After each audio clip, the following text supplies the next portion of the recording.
Olá, eu sou Adriano Sodi e esse é o canal Sodi, o seu canal favorito de cultura pop. E no vídeo de hoje a gente vai falar sobre um assunto que está super em alta no universo das novelas, o remake de Vale Tudo, esse grande clássico da TV brasileira que também já teve remake pela Telemundo em parceria com a Globo, lá em 2002. Nesse vídeo você vai ver um resumo da novela de 1988 sobre a temática da novela, o que ela abordava, os personagens. A gente vai falar também da polêmica entrevista da Manuela Dias para o jornal Folha de São Paulo, onde ela fala como será essa nova versão, o que ela pretende abordar e de que forma ela vai abordar. Vou falar da minha opinião também sobre a novela de 1988, o que eu achei, as minhas impressões e os questionamentos que essa novela deixa pra gente que assiste e gosta e se apaixona tanto e faz com que ela se torne atemporal. Vale Tudo é uma novela icônica e atemporal porque ela veio num momento em que o Brasil passava por grandes transformações políticas. Nós havíamos acabado de sair do período da ditadura, a ditadura foi ali até 1985, então era bastante recente ainda essa passagem, essa transição de um período ditatorial, né, para uma democracia. A novela vem questionar, né, já no título, se realmente vale a pena ser honesto no Brasil. Né? Se vale a pena seguir todas as regras, seguir o politicamente correto, se realmente é válido ser honesto no Brasil, ou se a atitude mais esperta, mais inteligente é você não ser honesto no Brasil, né? Agir com atitudes corruptas, receber um troco errado, por exemplo, e ficar com ele.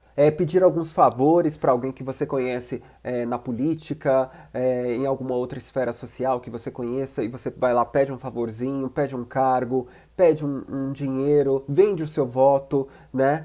Pede uma indicação para trabalhar numa empresa. Então a novela ela vai colocar todas essas situações assim para que você se questione seus próprios valores, questione quem está do seu lado, a sua própria família, né? Que é o círculo social mais próximo que a gente tem, a nossa própria família, as pessoas com quem você se relaciona, seus amigos, seus professores, empregadores e etc. Né? A novela vai provocar esse questionamento, né? Ela não vai definir ou tomar partido de algo, ela vai colocar um debate para que você consiga assimilar algumas coisas e se auto-questionar. E para fazer isso, o que ela coloca? Ela coloca uma história de uma mãe e uma filha. A mãe está de um lado mais em que ela acredita na honestidade, nos valores, na moral de você ser honesta, de agir com atitudes honestas, e uma filha que é ambiciosa, que está disposta a tudo para conseguir o que ela quer, que é ascender socialmente. Então, a novela já começa no primeiro capítulo colocando esse embate, né, de ideias, já numa cena icônica da novela, né, que é uma cena do café da manhã, em que está a Maria de Fátima, o avô dela, e a Raquel, que é interpretada pela Regina Duarte, né, os três grandes atores ali, né, fazendo seus papéis e fazendo um diálogo ali em que a Maria de Fátima está discutindo sobre uma muamba que ela precisava trazer e não pagar impostos por isso. E aí o avô dela fala que isso não vale a pena, que é para valorizar as coisas, né, a matéria-prima nacional, a gente não poderia burlar essas regras. E aí a Maria de Fátima já entra com o argumento de que os empregadores do avô dela têm apartamentos luxuosos e que exatamente por isso, porque eles não seguem esse caminho totalmente correto, porque eles fazem coisas, né, corruptas para garantir uma ascensão social, e que o que ela estava pedindo era algo irrisório, que não ia, era algo que não valia a pena, né, que ela podia fazer e estava tudo bem, e estava pedindo ajuda para o avô dela que trabalhava na alfândega, que pudesse dar um auxílio para ela, e ele negou. Ele tentou passar para ela, né, uma ideia de respeito, dignidade, de moral, né, que ele carregava e queria deixar isso como herança para ela, né? E ali a mãe dela já começa a ver realmente que a Maria de Fátima tem essa pretensão de ascender socialmente, mas começa a justificar, né? Uma criança, jovem, etc. Até que a Maria de Fátima toma uma atitude, que o avô dela falece, fica uma casa como herança, ela, por ser maior de idade, tem 21 anos, ela vai lá, vende a casa e deixa a mãe na rua, com a mão na frente e outra atrás. Pois é. E ela vende a casa e viaja para o Rio de Janeiro para conseguir essa ascensão social. A Raquel ainda pensando que ela foi ludibriada por alguém, né? O César, no caso, que é um personagem também bastante importante durante toda a trajetória da novela, que entra nessa história e que ela acredita que convenceu a Maria de Fátima a fazer isso. Ela não dá esse crédito de maldade ainda para Maria de Fátima, porque realmente ela ainda não conhece o que a filha dela é capaz de fazer para chegar onde ela quer. Nisso, a Raquel arruma as malas, vai embora também para o Rio de Janeiro para conseguir algo melhor e também tentar encontrar a filha dela e trazê-la de volta para a família. Né? Coisa que não vai acontecer porque a novela vai tomando outros rumos, ela vai aprofundando cada vez mais essa crítica social. A Raquel, quando ela vai para o Rio de Janeiro, ela conhece o Ivan, que é o protagonista também, né? Ele vai fazer o par romântico junto com ela. A Maria de Fátima aprofunda ainda mais a relação dela com o César, que é um dos grandes vilões também, né? É um bom vivan, é um cara playboy, modelo, né? Também com uma moral bastante corrompida, desonesta, que vai fazer uma grande parceria com a vilã Maria de Fátima. E ao longo da novela a gente vai conhecer também a maior de todas as vilãs da história, que é a Odete Roitman. Odete Roitman finalmente aparece na novela. Ela não aparece desde o início, né? Ela aparece lá pela frente, quando a novela já tem um certo desenvolvimento, e ela vem para dar uma grande virada na história, porque ela vai realmente fazer uma grande oposição entre esse núcleo, né, da Raquel, né, que é a Regina Duarte, com outros personagens também que vão surgindo durante a história, mas ela vem fazer a sua oposição com a Raquel, onde a novela vai dar exatamente o tom que ela quer dar durante toda a narrativa, durante toda a história, que é sobre pessoas que realmente acreditam que vale a pena ser honesto no Brasil, seguir as regras, seguir o politicamente correto, e pessoas que acreditam que isso não vale de nada. Bom, ao longo da novela, ela se une a Maria de Fátima, apesar da Maria de Fátima ser de uma classe social diferente, ela, por reconhecer o caráter também, digamos assim, classista da Maria de Fátima, ela se une a Maria de Fátima e trata de fazer com que ela case com o filho dela, que é o Afonso, e trazer ela para o lado dela. Ela tem algumas questões com a filha, que é a alcoólatra, que é Heleninha. Ela tem algumas questões ali também com a irmã, né, que também é uma irmã mais passiva, que vive ali sob as ordens dela. Então tem toda essa questão de destilando toda a maldade que ela tem, se demonstrando cada vez mais uma vilã. Aliás, tem uma grande cena icônica com a Odete Roitman, que é uma cena de jantar, em que ela reúne alguns personagens, e aí esses personagens vão provocando ela, e nisso ela vai elencando alguns temas que fazem parte que formam, né, a ideia do pensamento que ela realmente tem, que é: o Brasil é um país de gente preguiçosa, que não trabalha, é uma miscigenação, ela toca nessas questões raciais também, que ela fala que é um país miscigenado, que não deu certo, né? Essa miscigenação, as questões de raça, ela inferioriza essa mistura de raças. Ela vai falar sobre a pena de morte, né, que é algo também que ela é a favor para crimes no Brasil, em qualquer outro lugar. Ela fala também sobre o idioma português. Ela tem uma questão também de preconceito linguístico, que ela não gosta de sotaques diferentes que o Brasil tem por todos os lugares. Então são vários valores que ela vai colocando durante essa cena icônica aí, né, que já mostram que tipo de personagem ela é, que formação moral que ela tem, e ela vai, nessa novela, se impor cada vez mais e fazer essa oposição. Digamos assim, o questionamento central da novela. Se vale a pena acreditar que vale a pena seguir o caminho mais honesto, mais correto, politicamente correto, ou vale a pena burlar algumas coisas. E até chegar um momento em que acontece uma grande virada, e isso não é mais segredo para ninguém, ela é assassinada, né? E a novela, naquela época, já cria esse grande, digamos assim, ponto de virada que gera uma grande comoção social para quem assistia a novela, e para até quem não assistia a novela acaba fazendo esse questionamento, que é: quem matou Odete Roitman, né? Essa grande vilã que causou tanta polêmica, que trouxe tantos assuntos controversos e que causou todo esse burburinho, esse questionamento, esse mal-estar, talvez, entre a audiência, né? De ficar se questionando, será que eu penso assim também como a Odete Roitman? Será que eu penso mais como a Raquel, que vale a pena seguir mais o politicamente correto? E por um lado em que se valoriza mais a igualdade social, a democracia, a educação, a ajudar com que pessoas que estão ali, né, numa classe mais baixa, poderem ascender socialmente de um modo mais honesto, trabalhando, se esforçando por mérito, numa sociedade mais igualitária. Ou será que eu sou mais Odete Roitman? De que lado que eu estou? O que vale mais a pena? Hein? Será que vale tudo mesmo para chegar aonde eu quero chegar? Aí fica o questionamento. E aí, quando a Odete Roitman morre, outras coisas vão acontecendo até descobrirem quem é o culpado pela morte da Odete Roitman. E a novela teve toda essa trajetória e ela se torna uma novela icônica, né, no Brasil, né, por todas essas questões que ela colocou, e se torna também atemporal, porque todas essas questões que eu mencionei aqui durante esse resumo de Vale Tudo, elas são ainda temporais, ainda se discute, ainda mais sobretudo agora no Brasil. Vale Tudo não é uma novela de grandes acontecimentos, tipo de grandes reviravoltas. Ela tem um ritmo um tanto mais lento, pelo menos a versão de 1988, né?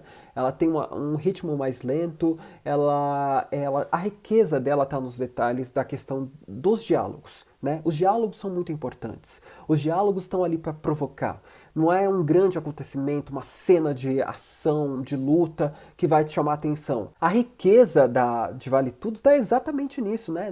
Nessa questão do texto, né? Algo que vem lá desde a época do rádio, que se consolida na telenovela, né? Já na televisão, que é o fato de você ter grandes diálogos, um texto muito bom para que a pessoa que está lá ouvindo, né? É uma estratégia narrativa isso, né?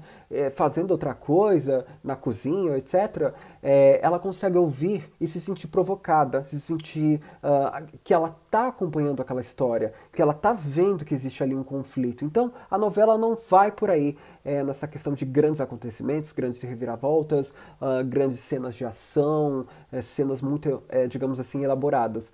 A elaboração da cena, a riqueza dos detalhes, o pilar principal de Vale Tudo é realmente o texto provocativo, o texto crítico, o texto que alimenta quem está assistindo com questões que podem ser até que incomodem, né, por os seus próprios valores, né? Você se questione, poxa, será que eu penso assim? Será que eu sou essa pessoa? Será que eu já pensei? Será que é correto eu pensar dessa maneira?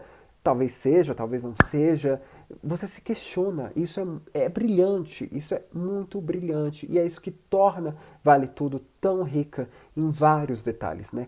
Riqueza de atores, riqueza de texto, riqueza de direção e riqueza de tema, de história a ser trabalhada. A entrevista tão polêmica, recente, da diretora que está, enfim, ao cargo de levar adiante o novo, né, remake de Vale Tudo, em 2025, que é a Manuela Dias, responsável por outros títulos também de novelas brasileiras na Rede Globo, né? Ela trabalha já há muito tempo na Rede Globo.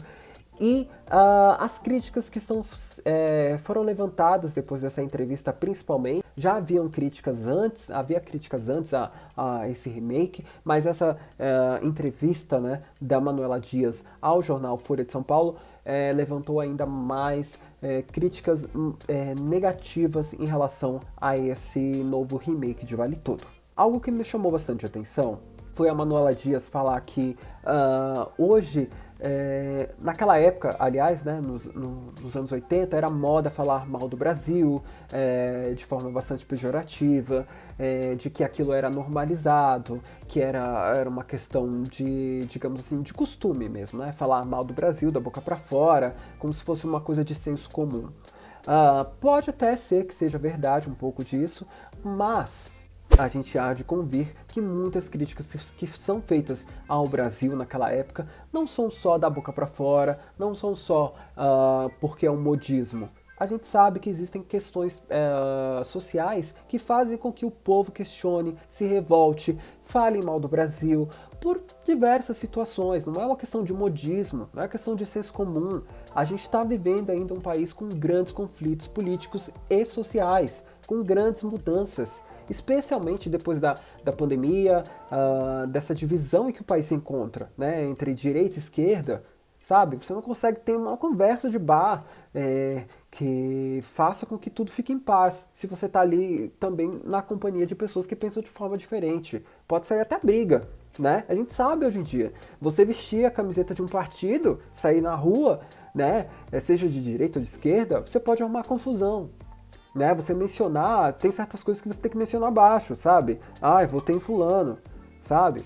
Não tem como. A gente está vivendo um momento muito de tensão, sabe? Não tem como dizer que o Brasil mudou, que agora a gente tem uma visão mais positiva de falar bem do Brasil, de falar bem do governo brasileiro, do governo atual ou anterior. Enfim, não tem como, né, você falar que isso mudou.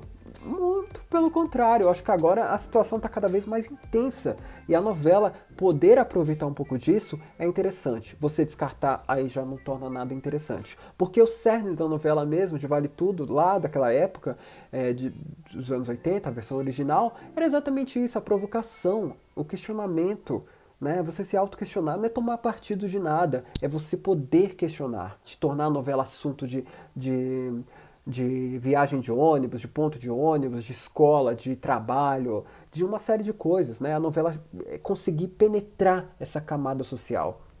E você jogar isso fora por uma questão de pensamento, de uma ideologia muito particular sua, eu acho, assim, na minha opinião, uma grande tolice. Outra questão que a Manuela Dias coloca aí nessa entrevista ao jornal Folha de São Paulo, ela fala também sobre a Heleninha, que é a filha da Odete Roitman, né, Heleninha, né? Ela era uma personagem alcoólatra, né? E ela vai tentar trazer essa problemática do alcoolismo de uma forma mais humanizada, uma questão de política social dentro da história, sabe? Então eu acho que vai ser legal ter esse trabalho social dentro da novela, né? Ela fala que na primeira versão a Heleninha era tratada apenas como uma simples bêbada, de uma forma que não tinha nenhum trabalho social. Acredito que não, sabe? Não, eu discordo totalmente. Eu acho que tem sim uma humanização, uma conscientização do problema do alcoolismo, sim, dentro da história, né? E vamos ver como eles vão querer trabalhar esse tema agora, nessa nova versão de 2025. Agora, o tema mais polêmico de todos foi quando ela falou de Odete Roitman, que ela pretende dar uma humanizada nessa grande vilã, que é Odete Roitman, e aí foi quando o público todo, enfim, foram na jugular da Manuela Dias. Por quê? Discordo totalmente com ela, no sentido de que a Odete Roitman não era uma vilã humanizada, porque ela era sim. Ela tem grandes momentos com a Heleninha, com o filho dela que é o Afonso, interpretado pelo Cássio Gabus Mendes. Tem muitas cenas bonitas entre ela como mãe, com a Heleninha, com o Afonso, e que mostram esse lado mais humano da Odete Roitman. Ela amava aquele entorno familiar dela, porém do jeito dela, do jeito corrompido dela. Né, na versão que ditava os valores que ela considerava como certo, como correto para ela. Então ela era humana, porém do jeito dela. Ela amava do jeito dela. Ela tinha compaixão com os filhos dela do jeito dela. Então, assim, não dá pra dizer que a Odete Roitman não era humanizada. Ela era, só que do jeito dela, do jeito frio, que muitas vezes parece somente vilão, sabe? Aliás, todos os personagens dentro de Vale Tudo têm essa dualidade. Eles não são só bonzinhos, não são só malvados. E a gente está vivendo um momento do Brasil também que mostra isso, sabe? Quantas vezes você esteve com alguém, com um amigo, com um parente, com seu pai, com a sua mãe, que pensa diferente politicamente, né? Ideologicamente diferente de você, e nem por isso você considera um vilão. É exatamente isso. Odete Roitman não é essencialmente vilã, mas também não é essencialmente boa. Ela tem esses... talvez na maior parte do tempo ela seja mais vilã do que esses flashes, né, de bondade, de compaixão, de amor, de sensibilidade que ela tem. Talvez não chegue nem a ser um ato de bondade, mas de sensibilidade, porque mostra muitas vezes ela chorando, ela com desejo de amar, ela com desejo de proteger a filha, o filho, ela com desejo de ter alguém para amar também, alguém que a ame, ela como mulher, né? Então, assim, ela era humanizada. Vamos ver o que vem por aí. Agora eu vou falar sobre o remake de Vale Tudo que já teve lá em 2002. Gente, esse remake se chamou Vale Todo. Eu lembro até hoje, lá em 2002, quando eu estava assistindo o video show e eu vi a atriz que interpretava a Lúcia lá em Café com Aroma de Mulher, a Alejandra Borrero. Ela fez uma participação, eu acho que ela fez o papel da Heleninha em Vale Todo, né? Ela faz a alcoólatra, né, na história. Tiveram outros atores, Ana Cláudia Talarcón, essa atriz também, que ela é conhecida de algumas novelas hispânicas, né, bastante famosa. Ela também esteve como Maria de Fátima. E a Raquel, né, interpretada pela Regina Duarte aqui no Brasil, foi interpretada nessa versão da Telemundo, né, em parceria a Telemundo em parceria com a Rede Globo, lá em 2002. A Itati Cantoral, que é a nossa querida e emblemática Soraya Montenegro de Maria do Bairro. Então, esse era o elenco. Tiveram outros atores hispânicos que participaram dessa versão de Vale Todo, que é uma versão da história original brasileira, né, para o público hispânico da América Latina, e foi levada ao ar em 2002. Não foi uma versão que teve muito sucesso. Eu lembro que tem algumas cenas no YouTube, se vocês quiserem procurar, depois vocês podem procurar. Tem muitas cenas dessa versão lá de 2002. Tem uma cena muito icônica, que é a do café da manhã, que é levada para a versão hispânica dentro desse remake. O Antônio Fagundes, ele faz o avô da Maria de Fátima, que é o pai da Raquel, e eles estão nessa cena do café da manhã, que é uma cena inicial do primeiro capítulo, né?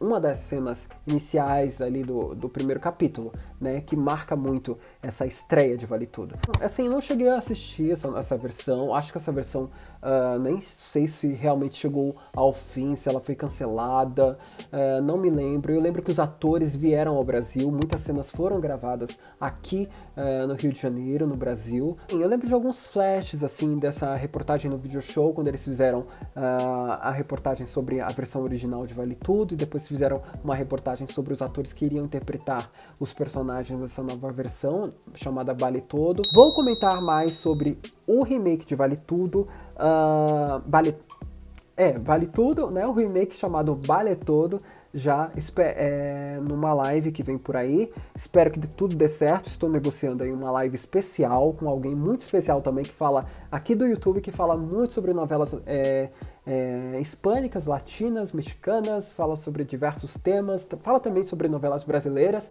Eu vou fazer essa parceria e trazer essa live para todos vocês aqui do canal. Eu vou ficando por aqui.